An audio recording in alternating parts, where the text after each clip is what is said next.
సుబ్రహ్మణ్య స్వామికి ఎదురు దెబ్బ, ఏకసభ్య కమిటీ పిటిషన్పై కొట్టేసిన సుప్రీం అని చెప్పి ఆంధ్రజ్యోతి హెడ్డింగు.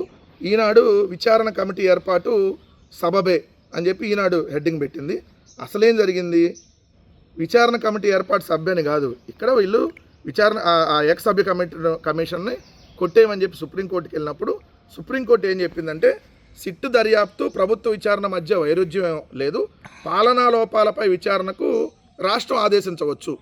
అంటే క్లియర్గా సిబిఐ సిట్టు మొన్న ఏదైతే నివేదిక ఇచ్చిందో ఆ నివేదిక ఆధారంగా, అంటే ఆ సిబిఐ సిట్ ఇచ్చేటటువంటి నివేదిక ఆధారంగా పాలనాపరమైన చర్యలను తీసుకునేందుకు చంద్రబాబు ప్రభుత్వం నియమించిన ఏకసభ్య కమిటీకి గ్రీన్ సిగ్నల్ ఇచ్చింది.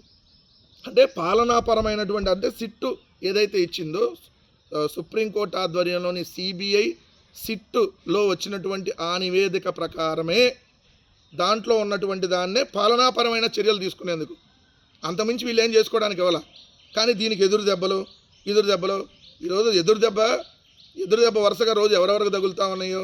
దేవుడు ఏడుకొండల స్వామి ఏ విధంగా మిమ్మల్ని దెబ్బలు కొడతా ఉన్నాడో, హెరిటేజు ఇందాపూర్ బంధం దగ్గర నుంచి, విఎస్ఆర్ వెంచర్స్ హెరిటేజ్కి ఉన్నటువంటి లింక్ దగ్గర నుంచి, ఏడుకొండల్ని తీసేస్తానన్న లింకుల దగ్గర నుంచి అన్ని వరుసగా ఎలా దెబ్బ మీద దెబ్బ ఎలా తెలుగుదేశం కూటమి ప్రభుత్వానికి చంద్రబాబు నాయుడు గారికి పడతా ఉన్నాయో వరుసగా చూస్తున్నాం కదా. ఈ దెబ్బలు రాయాల్సింది ఆంధ్రజ్యోతి రాధాకృష్ణ, ఎవరికి ఎదురు దెబ్బ అనేది.